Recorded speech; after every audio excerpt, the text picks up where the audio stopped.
안녕하십니까. 정확한 분석으로 시대 흐름을 읽어드리는 와이타임스 정세 분석의 주북일입니다. 중국의 자존심 화웨이가 몰락할 처지에 놓여 있죠. 바로 미국의 제재 때문입니다. 오는 9월 15일부터 이 화웨이는 미국의 기술이 들어간 어떠한 반도체 부품도 구매할 수 없게 됩니다. 자동적으로 퇴출 수순을 받게 될 겁니다. 이미 미국의 퀄컴이라든지 인텔, 브로드컴, 그리고 구글 같은 이런 미국 회사들하고는 거래가 막혔고요. 이제부터는 한국의 삼성이나 SK하고도 거래를 할 수 없게 됩니다. 여기에 대해서는 우리 와이타임스가 9월 7일 날 보도를 해드렸고요. 유튜브 동영상 530회에 보면 자세히 나와 있습니다. 중국 정부가 어떤 수를 쓴다 할지라도 반도체에 대한 원천 기술이 없는 중국으로서는 어떻게 볼 도리가 없을 겁니다. 여기에 홍콩 보안법 문제로 일국 양제를 허물어 버린 것도 결국 재발등을 찍은 셈이 됐습니다. 홍콩이 미국으로부터의 특수국가 지위를 잃었기 때문에 우회 무역도 불가능합니다. 여기에 만약 중국이 제3국을 통해서 우회 수입을 한다 그러면 그 거래업체는 미국의 제재를 피할 길이 없을 겁니다. 특히 미국은 중국의 IT 기술의 원천 봉쇄까지 제재를 확대하려고 하고 있습니다. 과거 중국이 주계장막이라고 불렸었죠. 이 주계장막, 1949년 이래 중국이 대비공산권 여러 나라에 대해서 배타적인 정책을 가리키는 용어, 이게 주계장막입니다. 딱 문을 걸어 잠근 거죠. 이 주계장막을 연상하는 디지털 철회장막, 그러니까 미국과 중국 간의 무역 분쟁을 이렇게 요즘에는 철회장막, 디지털 철회장막이라 이렇게 말을 합니다. 그런데 미국이 아예 이 디지털 철회장막을 치면서 IT 시장에서 중국을 퇴출시키려고 하고 있는 겁니다. 지난 8월 5일 폼페이오 국무장관이 미국의 자산 보호를 위한 쿨린 네트워크 발표를 했는데요. 이게 이제 바로 중국을 향해 펼치는 디지털 철회장막 5가지 내용을 여기서 정리한 겁니다. 그 첫 번째가 쿨린 캐리어입니다. 신뢰할 수 없는 중국 이동통신사가 미국 통신 네트워크에 연결되지 못하도록 한다는 겁니다. 이들 회사에게 미국을 오가는 국제통신 서비스를 제공해서는 안 된다는 게 미국의 방침입니다. 두 번째는 클린 스토어입니다. 미국 모바일 앱 스토어에서 신뢰할 수 없는 어플리케이션을 제거한다는 거죠. 중국의 어플리케이션들은 개인정보 위협과 함께 바이러스를 확산시키고 선전과 허위 정보를 전파한다고 봤습니다. 이를 통해서 미국의 가장 민감한 개인정보와 비즈니스 정보를 보호해야 한다는 게 미국의 방침입니다. 세 번째는 클린앱입니다. 중국의 스마트폰 업체가 미국인이 신뢰하는 웹스토어에 앱을 사전에 설치하거나 다운로드 할 수 없게 만든다는 겁니다. 사실상 이 중국 공산당 소유인 화웨이 같은 회사가 미국 앱을 사용하지 못하도록 해야 한다. 이게 폼페이오 장관의 이야기입니다. 네 번째는 클린 클라우드입니다. 미국인이 가장 민감한 개인정보 그리고 코로나19 백신 연구를 포함한 귀중한 지적 자산이 알리바바라든지 바이두, 텐센트와 같은 중국 회사들을 통해서 액세스할 수 있는 클라우드 기반 시스템의 저장과 처리를 하지 못하도록 해야 한다는 겁니다. 그럼 마지막 5번째가 클린 케이블입니다. 미국을 글로벌 네트워크에 연결하는 해저 케이블 사업에 중국을 배제시킨다는 겁니다. 그래야지 중국이 이를 통한 정보 수집을 하지 못하도록 막을 수 있겠죠. 미국은 이런 디지털 철회장막 구축에 30개 정도의 동맹국들이 참여하도록 한다는 방침입니다. 미국이 이런 제재에 맞서서 중국도 글로벌 데이터 안보 구상을 내놓으면서 정면으로 맞서고 있습니다. 월스트리트 저널이 보도한 내용을 보니까요. 왕이 중국 외교 담당 국무위원 겸 외교부장이 8일 베이징에서 세미나가 열렸었는데 그 세미나에서 무슨 말을 했는가 하니 데이터 안보에 관한 글로벌 이니셔티브를 발표를 했습니다. 한마디로 미국이 이 30개 정도 나라들, 그러니까 동맹국들하고 함께 디지털 철회장막을 펼치는데 여기에 정면으로 맞서겠다는 거고요. 이걸 통해서 오히려 미국과 세대결도 불사하겠다 하는 이야기입니다. 물론 이 세대결의 가장 맨 앞에 한국이 있습니다. 중국은 이미 이번 구상 발표에 앞서서 다수의 외국 정부하고 접촉해서 지지를 요청했다. 이렇게 월스트리트 저널은 전했습니다. 월스트리트 저널은 미중 IT 전쟁으로 인터넷 세상이 점점 두 갈래로 나눌 수 있다는 우려가 커지고 있다고 전했습니다. 당연히 가장 고민에 빠진 나라는 한국일 겁니다. 중국은 사실 한국만 확실하게 잡아도 미국의 디지털 동맹의 중요한 한 축을 무너뜨릴 수 있다고 보기 때문입니다. 자, 그렇다 그러면 미국은 이 미중 충돌 상황에서 왜 디지털 철회 장막을 내놨을까요? 특별히 미국은 왜 화웨이를 가장 먼저 희생양으로 삼았을까요? 여기는 중요한 미국의 전략이 숨어 있습니다. 지난 7일 한국 국방연구원은 반도체의 군사안보적 중요성이라는 아주 의미 있는 논문을 발표했습니다. 이 논문의 핵심은 반도체가 현재 기술 패권 경쟁의 중심에 있을 뿐만 아니라 이 군사안보적으로도 매우 중요하다는 겁니다. 이 논문은 특히 현존하는 첨단 무기의 핵심 부품이자 미래 체계의 등장에도 큰 영향을 미치는 것이 바로 반도체라는 사실에 주목을 했습니다.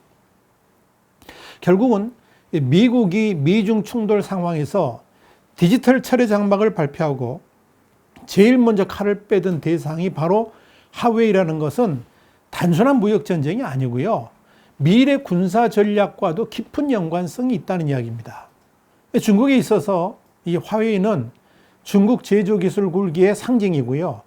중국 제조 2025, 그러니까 메이드 인 차이나 2025의 핵심 기업입니다. 사실상 이 화웨이가 무너진다 그러면 중국의 미래도 무너질 수 있다 하는 이야기입니다. 당장 화웨이가 그동안 글로벌 5G 통신 장비 점유율이 1위였거든요. 26.18%를 전 세계에 차지했습니다. 올해 1, 4분기 세계 스마트폰 시장 점유율도 2위였습니다. 17.8%였습니다. 중국 경제는 아주 톡톡하게 효자 노릇을 해왔죠. 특별히 이 5G 통신 장비 시장에서는 점유율뿐만 아니라 투자액이라든지 기여도 같은 지수에도 최상위권을 자리하는 그야말로 세계적으로 영향력이 막강했습니다. 그런 화웨이가 가지는 치명적인 약점이 하나 있습니다. 그게 뭔고 하니 바로 최첨단 반도체에 대한 높은 의존성이고요. 더더구나 중국이 최첨단 반도체에 대한 원천 기술이 없다는 이야기입니다. 화웨이는 최첨단 반도체가 없다 그러면 생존할 수가 없는 회사입니다. 그런데 이 화웨이가 흔들린다 그러면 중국 제조기업 전체도 위기에 빠질 수 있습니다. 미국이 바로 이 급소를 찌른 겁니다. 그것도 선택의 여지가 없는 너무나도 예리한 공격으로 중국을 이렇게 예리하게 찌른 겁니다. 급소를 찌른 거죠. 중국도 이런 약점을 알고 있기 때문에 1조 위안을 투자해가지고 반도체 자금률을 2015년에 15.1%였는데요. 2025년까지 70%를 끌어올리겠다 이런 계획을 가졌는데요. 현실은 너무나 버거웠습니다. 지난해 자금률은 겨우 15.7%로 5년 전보다 0.6%포인트 오른데 그쳤습니다. 2024년 봤자 20.7%에 불과할 것이라는 전망이 나오고 있는 겁니다. 아주 우울한 전망이죠. 중국이 아무리 돈을 퍼부어도 반도체가 진입장벽이 높은 고도의 기술 집약적 산업이기 때문에 쉽게 미국을 따라잡을 수는 없는 겁니다. 그래서 중국이 대만에 대해서 눈독을 들이는 겁니다. 대만은 중국이 갖지 못하는 기술들을 보유하고 있습니다. 이런 이유 때문에 대만에 TSMC를 손아귀에 넣으려고 했습니다만 미국이 이걸 알고 어릴 적부터 미 정부 관계자가 대만을 방문해서 반도체 생산기업인 TSMC하고 여러 차례 접촉을 했고요. 군수용 반도체를 미국 내에서 생산할 것을 요구하기도 했습니다. 지난 1월 15일 일본 니혼게이자의 신문의 보도가 그렇습니다.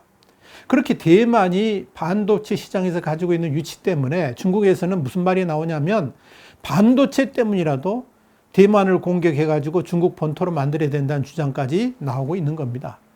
그만큼 반도체가 산업적 가치만 있는 게 아니고 군사 안보적으로도 매우 중요하다는 의미입니다.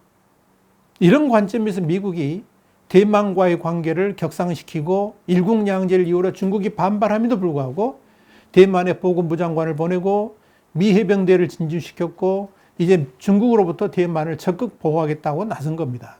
지금 대만의 TSMC는 현재 미국 반도체 회사인 자일링스로부터 최신 스텔스기 전투기에 사용되는 반도체 생산을 위탁받아가지고 미국에 공급하고 있습니다.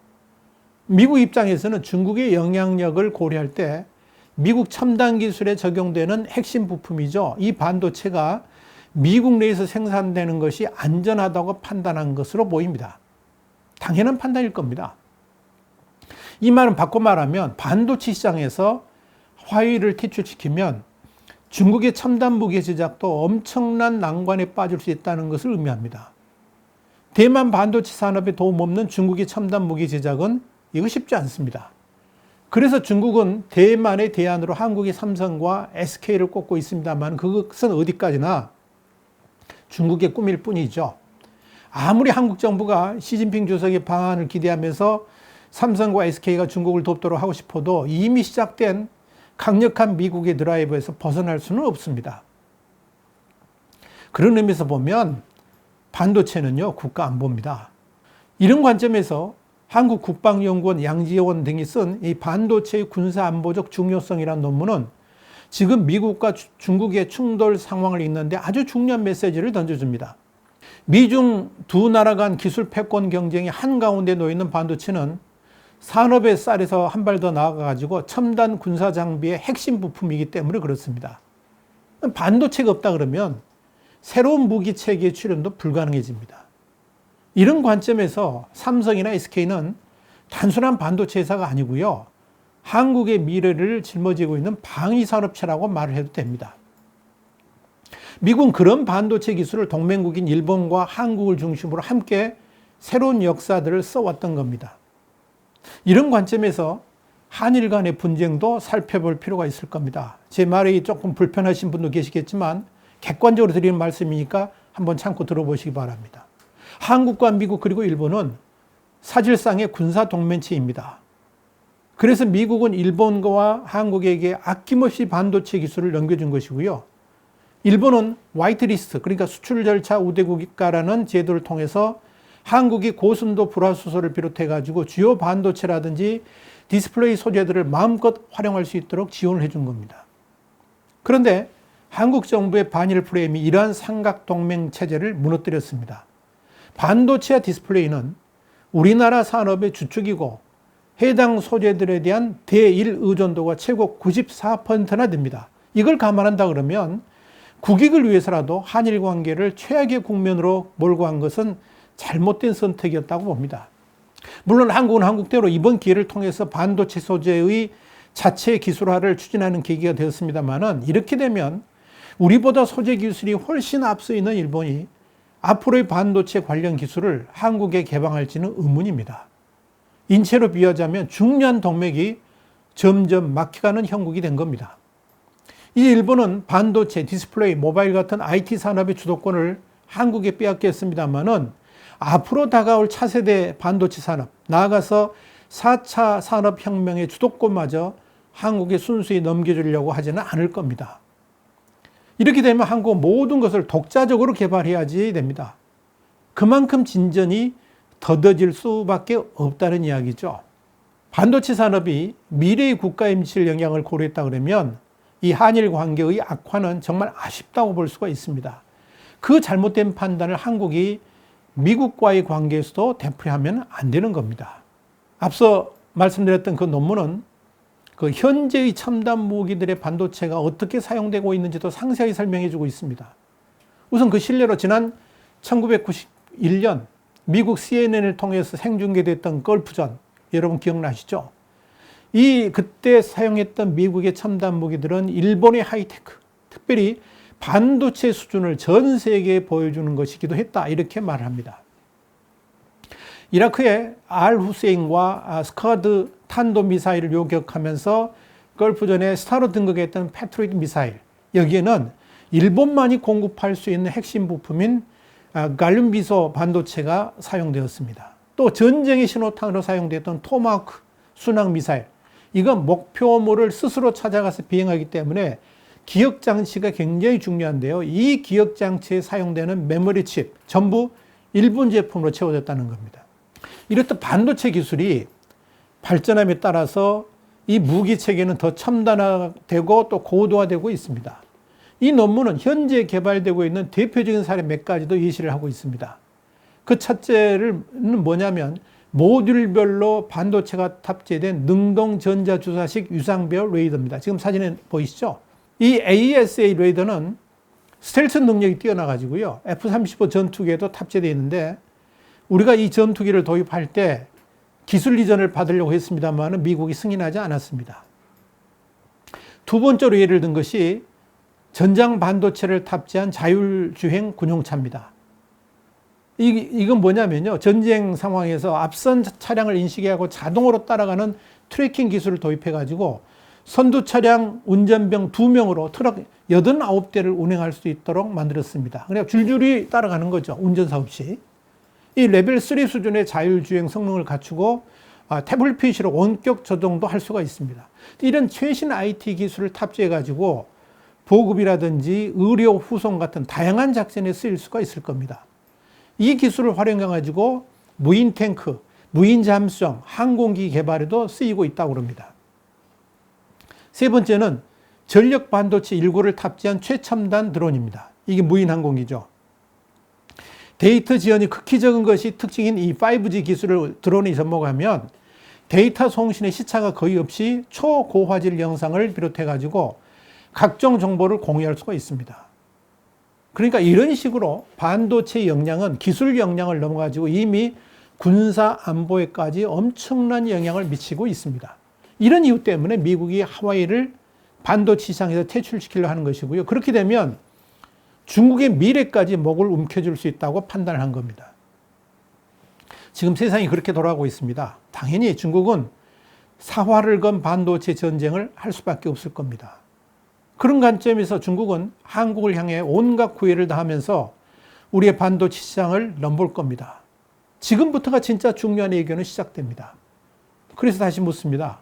우리가 어느 편에 서야 될 것인가? 미국 쪽인가? 아니면 중국 쪽인가?